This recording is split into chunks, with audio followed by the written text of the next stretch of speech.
Okay, so I think I figured it out. Soham Wrotes started as a thing of I'll write every day for 31 days straight.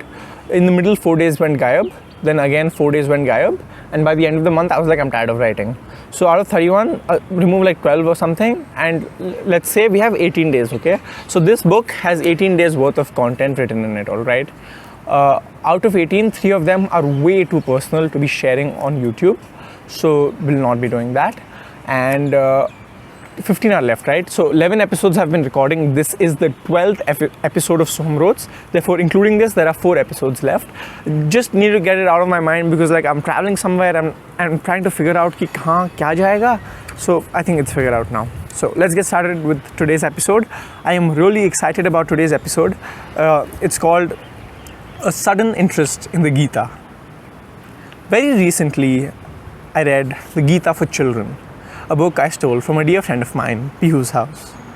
I took this book everywhere I went with me for a solid 4 days. I noticed some suspiciously intriguing things. In today's modern age, religion is frowned upon, categorized as lies and lame. I too expected such a response from both friends and liked-aged strangers at school. But what they said was a little off-putting. Showing this to the girls in my class who are bookworms, including the likes of Navya and Sudhamurthy, they were impressed that I was reading such a book. Also, both of them said that they too wanted to read it and asked if they could borrow the book, which I couldn't let them because it was Pihu's book, right? Pandey's book. Showing it to a mass media colleague and a fellow classmate, Lily, we had a solid conversation about this book. I say it with pride that I have one of the better understanding of our religious texts, including the Ramayana, including the Mahabharata, including religion in general.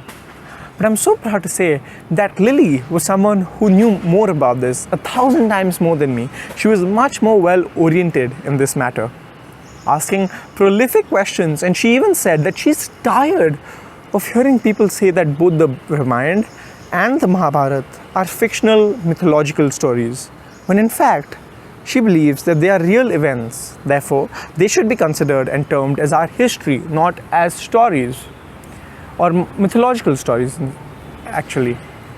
I couldn't agree more with her. Other strangers who saw it picked up on the book, asking what is it about, and a general curiosity in the field to explore more about our history, something they've been wanting to invest their time in for quite a long time, but they just didn't get a chance to. I was reading the book for the fun of it, for the fun of reading, to improve my reading speed if anything. I did not attempt to actually gain a lot of knowledge, but I learned quite a bit, and I'm really happy to have picked up on this epic of a conversation between Sri Krishna and Arjuna. Yesterday, Suju sir pointed out the song I was humming, Shri Mahabharat Stories titled song. Shri Mahabharat Katha, Mahabharat Katha, Mahabharat Katha. He sung it at his school in his childhood, and he was laughed off the stage. And I pointed out the exact opposite is true for today's generation. Isn't that a suspicious, well-welcomed surprise? I've been singing and humming it. I've been singing and humming this titled song for the last few days, ever since I saw Sonu Nigam singing it for Maharashtra CM, pardon me. I'm hooked and used it for a recent YouTube video as well. What I'm trying to say is, this sudden upsurge in interest in the Gita is beneficial to this generation. I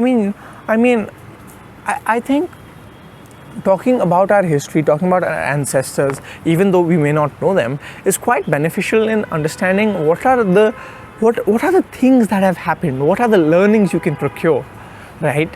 For example, my dad had gone out a few days back with his friends, right? And he came back, he was telling me what happened. And he told me that they were discussing something that I had said when I was in first. It was very funny, actually. And one of his friends said, wisdom is something you can always pick up on in life. And my dad just said it, he didn't talk much about this. But when he told this to me, I started thinking about this. And what I think is that religion, wisdom, these things are always going to be there. They're not going anywhere. They're too vast, they're too important to go anywhere. But the faster you learn these things, or the more knowledge you have about these things, your life becomes easier, because you can now separate easily between what's right, what's wrong. You can figure out what are the inputs I can put, what are the outputs I can get. Like, it makes your life so much easier, क्योंकि आपको पता है कि क्या क्या कर सकते हैं. First of all, you learn so many things to do. Also, you learn so many things not to do. What are the things that happen if you do? What if not happen? So I think it's a very beautiful thing. Mahabharata, say Ramayana. Ramayana is one of the best stories in my life, history, whatever you want. You can call it a story, actually. You can call Mahabharata also a story.